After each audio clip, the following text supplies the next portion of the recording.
never mess with a purple dragon.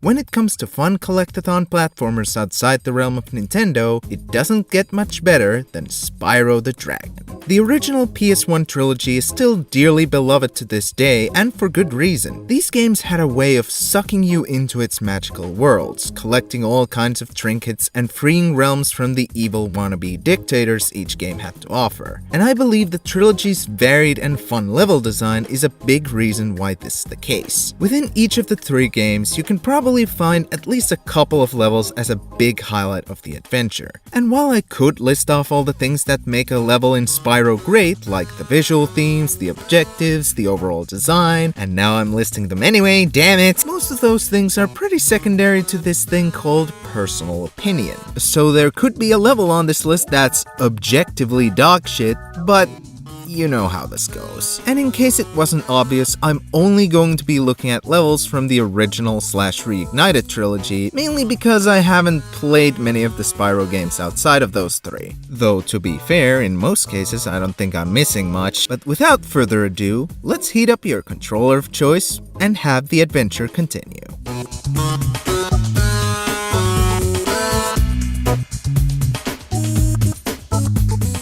When it comes to the water levels in the trilogy, Spyro generally has a pretty good track record, but I'd also say none of them are among my absolute favorites. Stuff like Aquaria Towers and Sunny Beach are definitely as solid as they come, but I either never really thought that highly of them for one reason or another, or some of the tasks dragged the level down for me. Hell, even the only one I've picked for this list barely makes the cut. But that's okay, because Seashell Shore from Spyro 3 is most certainly a cut above the rest. Now I'd like to reiterate that Seashell Shore isn't exactly safe from a few annoying tasks and such. This part with the Rhinox in the pipe is not that great, and the controls for this boat in the Bluto fight are a bit yeah, but I feel overall it more than makes up for those faults. For one, I really like the alternating between these open underwater areas and the land portions with some fun enemy types, like these bastards that hide under the shells. It makes for some fun and dynamic progression, and it feels like the level's never dragging its feet. The visuals are also a feast. I already really like the color scheme they got going on in the original PS1 version, but the reignited version's added little details really amp up the beach vibes here. And top that all off with a fun fortress destroying portion with Sheila, even if arbitrary time limits make me stressful as all hell, and Seashell Shore is most definitely a water level for the ages. I'd say Spyro should have considered spending his Spyro 2 vacation here, but considering all the Rhinox and the octopi and the scary robot shark,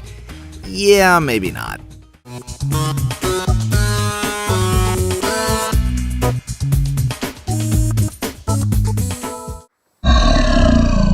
Huh?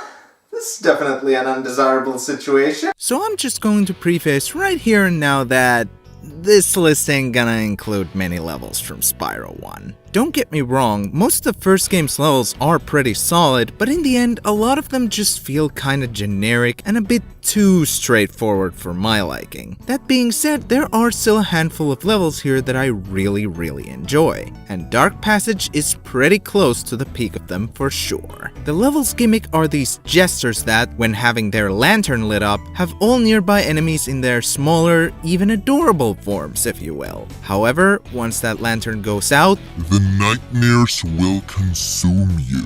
Doesn't work on all enemies though, I guess they haven't matured enough to become nightmare demons. And this gimmick is honestly pretty fun. It creates a healthy amount of tension for some enemy encounters, and you can even kill the devil dogs in their nightmare form, which is pretty satisfying. I also really like how this level is structured. While in hindsight they're mostly just pretty narrow pathways, I like how layered they are, and it makes for some fun glide trips and going off the beaten path to find extra treasure. I also really like the color palette palette here, especially in the Reignited trilogy. The use of dark blue, purple, and the lighting effects give the world an otherworldly feel and an atmosphere that you can feel with each passage you walk through. So yeah, Dark Passage is really cool, and ironically one of the levels that brings light to an otherwise kind of a bland lineup. Funny how things work like that sometimes.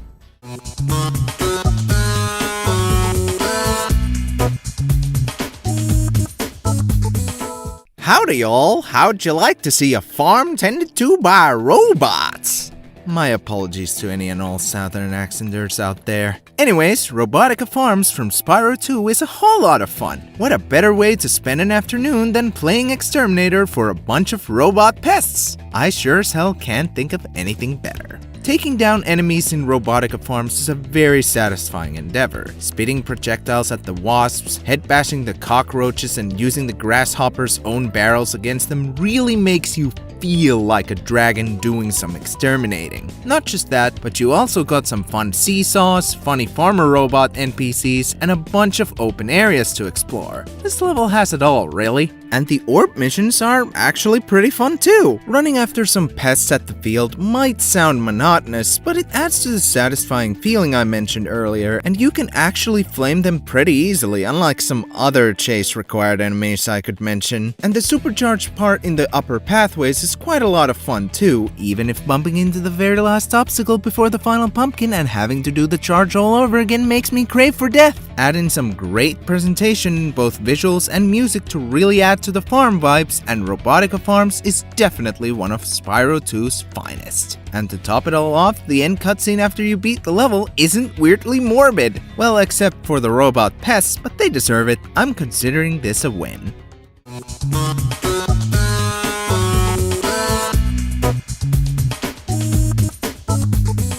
Another level type I'm not so fond of in Spyro, though I'm also not very fond of it in general, are the desert levels, which is a grievance I may have mentioned in some past videos. Most of the Spyro deserts are okay, but not something I'd necessarily say is very highlight-inducing. Thankfully, Spyro 3 comes in with the clutch yet again with Desert Ruins. The thing about Desert Ruins that makes it stand above many other desert levels is how varied and colorful it feels. You've got these lovely pools of deadly acid painting the landscape, as well as these boiler platforms mixing things up every once in a while. The variety also comes with the fact that the level is essentially one part desert level, one part ruin/temple level, and one part water level. The scenery is almost constantly changing, and it makes Desert Ruins much more dynamic compared to most other desert levels. And not to mention, the level's just a ton of fun to play on top of that. Gliding to the areas past the acid pools is super satisfying, the manta ray mission in the underwater section is decently fun, and you've even got a cool 2D platforming segment with Shelob, which gets a big old thumbs up from me. And did I already mention that this level is basically a Tomb Raider reference? Because it's basically a Tomb Raider reference! Even as someone who hasn't played the games, I can't lie that seeing the NPC named Tara at the end of the level always makes me smile. In short, Desert Ruins is a blast against all odds. I may not usually be a fan of them deserts and their ruins, but you can bet your biscuits this is one tomb I'm always looking forward to raiding.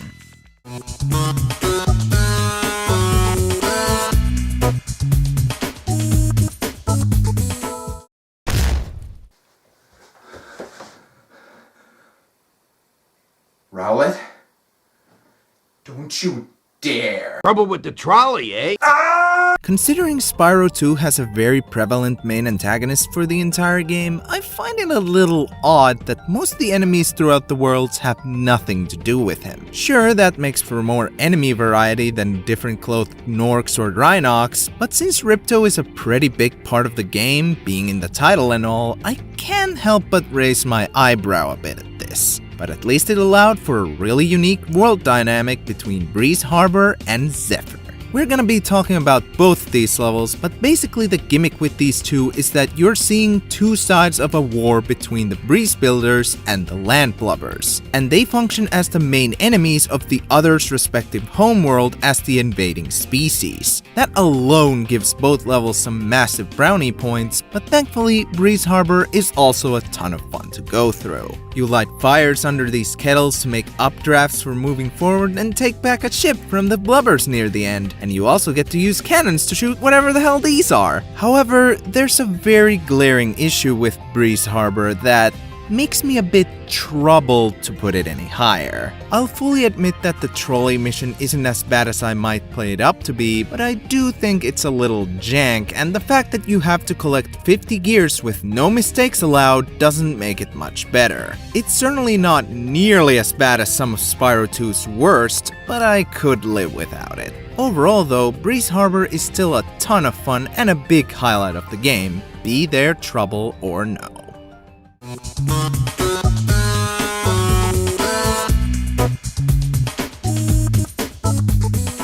I think we all gotta have at least one of those underdogs among our favorites when talking about a subject like this. Something, in this case a level, that you don't really see a lot of people talk about or putting on a pedestal, but for you it just clicks. I have a couple of examples on this list, and the first happens to be my favorite level from Spyro 1, Lofty Castle. The main method of progress here is freeing these fairies from the cages that the Gnorcs have put them in. After which, once 3 fairies in an area have been freed, they will create an updraft for you that you can use to glide to the next area. Setting all the fairies free is a simple but very fun endeavor, and gliding around is always a ton of fun to do, and the tower especially will put your gliding skills to the test. Also, you can do this to the floating Gnorcs and it's great. I also really love the dreamy castle aesthetic. The soft color palette, the floating towers and islands, and the relaxing catchy soundtrack all come together to create an atmosphere that makes you feel like you're floating on a cloud. There's something about this level that just gets me. It's really fun and I vibe with the atmosphere incredibly, but it's hard for me to pinpoint the exact reason why I like it above all the other levels in Spyro 1. But it's still my favorite for sure. Also, have you noticed that the atmosphere is so relaxing it makes you sleepy? The creator of this video has unfortunately fallen asleep due to the relaxing vibes of Lofty Castle, and therefore this segment must end. But fear not, he will be back to normal in the next segment, for I will slap him silly during the transition.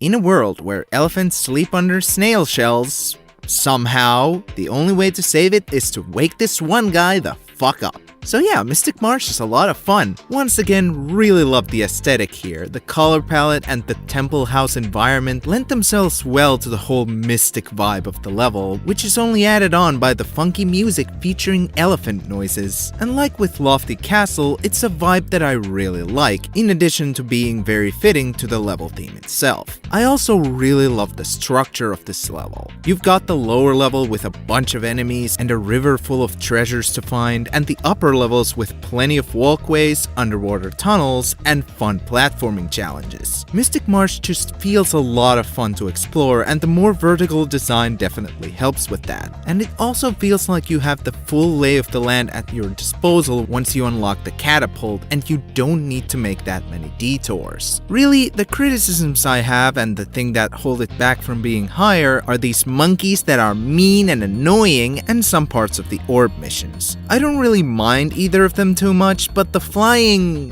fox thief chase can get a little tedious, and while I love the puzzle-ish aspect of the pencil fetch quest, some of the object's purposes are a little too cryptic in my opinion. But even then, there's no denying the overall greatness of Mystic Marsh. It's like serendipity. Sometimes all you need for the birth of something good is for someone to fall asleep on the job.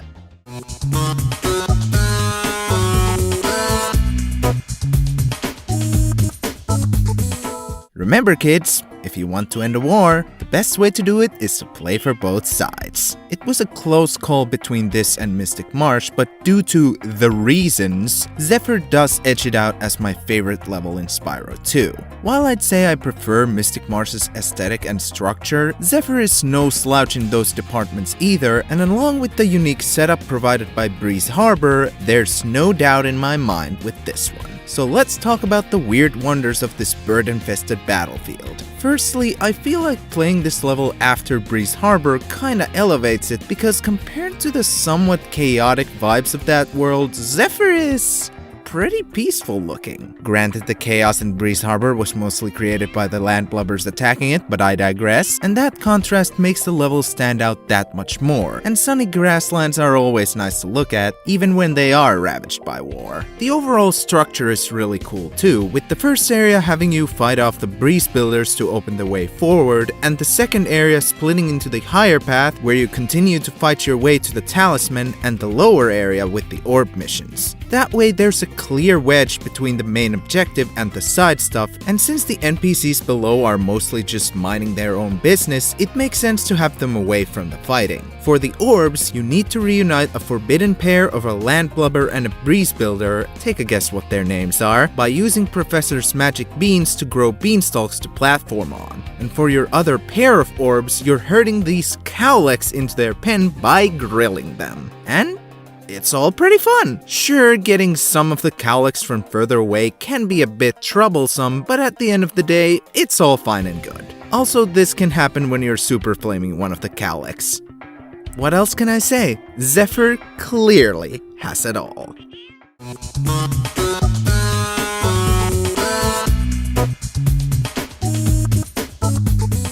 So I'd say Lofty Castle definitely falls under the definition of an underdog. But from what I've seen, most people at the very least agree that it's one of the better levels in Spyro 1, so it's not like I'm coming in with my huge unpopular opinions by liking it that much. However, we've got an even bigger underdog from Spyro 3 gracing the number 2 spot, and with fan favorites like Enchanted Towers and Spooky Swamp in the same homeworld, it's not hard to see why one would get overshadowed. But none of those were ever the biggest highlight of Midday Gardens for me. Like Lofty Castle, Bamboo Terrace isn't exactly a commonly hated level, I hope, just a very overlooked one. Once again, the vibes here are through the roof. The mountain theme combined with the oriental aesthetic that's only amplified by the music is absolutely my jam, and it just makes this level lovely to be in. Also adding to this are the NPCs, since they are baby pandas, and I always love me some cute small pandas. And while the level structure is pretty simple, and it's also a fairly small level when you get down to it, I just really enjoy going through the challenges it has. Whether it's platforming, finding treasure underwater, or bashing through the Rhinox cosplaying as geishas or firework artists, everything in this level just feels right and satisfying to complete. Hell, even the on-rail mission with the boat is pretty fun, and that's just crazy! You know, except for the part when one of the pandas jumps in front of a stray fireball because of their animation and you fail the mission because fuck you. This level is honestly neck to neck with my number 1, but I think the Bentley segment being a bit on the weaker side is what ultimately gives it the silver position. But even so, Bamboo Terrace is amazing, and honestly pretty much everything I could ask for in a Spyro level, even with its relative simplicity. When you hear the beats of this level,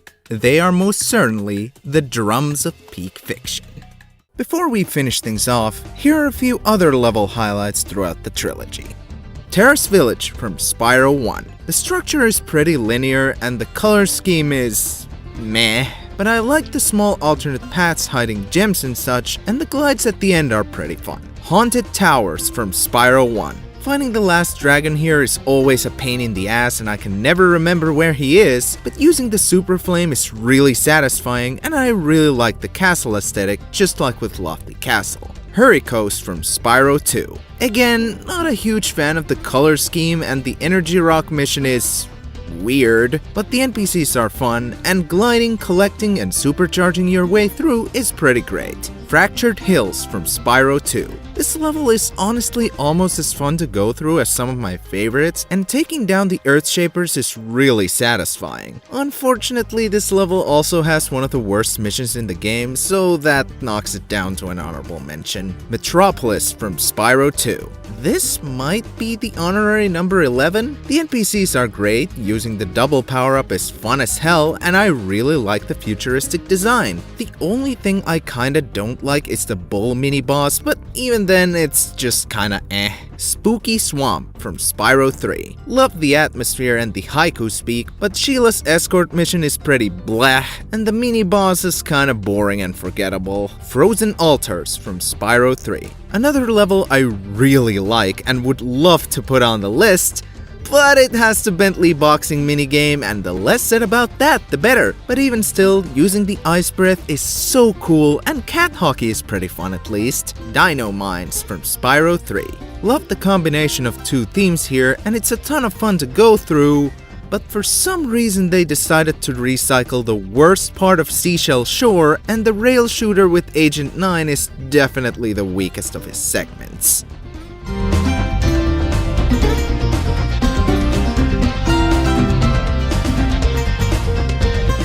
It should go without saying, but all of us have different opinions. Maybe you're not that big on some of the levels on this list, or maybe your favorite got shafted or relegated to an honorable mention. But different views on things is what makes our lives more colorful. If life was just an echo chamber, it'd be dull and incredibly self-serving. But no matter what your opinions on these Crimblow platformer levels may be, I hope at least most of us Spyro fans can agree that Fireworks Factory from Spyro 3 is fucking awesome. Yeah, I know it's the popular choice, but frankly, there's a good reason why this level is so beloved. First of all, the atmosphere. The night sky contrasting the glowing lava below, the oriental castle-like buildings, and the enemies being freaking Rhinoc ninjas really make it feel like you're infiltrating an enemy stronghold in the cover of night. They also help in creating a great color scheme, one that screams Fireworks Factory to me. And let's not forget that the soundtrack may just be the best piece of music in the entire trilogy.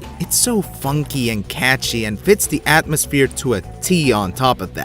So all this presentational stuff is great and all, but how does the level fare in a gameplay sense? Well, in short, it's amazing! I love bashing through the ninjas and making the bigger ones explode. I love shooting down the twin dragons. I love going through the enemy gauntlet to save Handel, and I love the Agent 9 FPS segment. Sure, I'll admit that the controls are a bit clunky in the original, but the Reignited trilogy fixed it, and now I can love this segment with all my heart. I think I don't need to elaborate much more. Like Bamboo Terrace, Fireworks Factory is everything I could ask for in a Spyro level, and in my opinion, a testament to how good Insomniac got with designing these levels with each game in the trilogy. And really, great levels are a bit like fireworks. Only lasts a moment in the grand scheme of things, but at its best, it's simply unforgettable.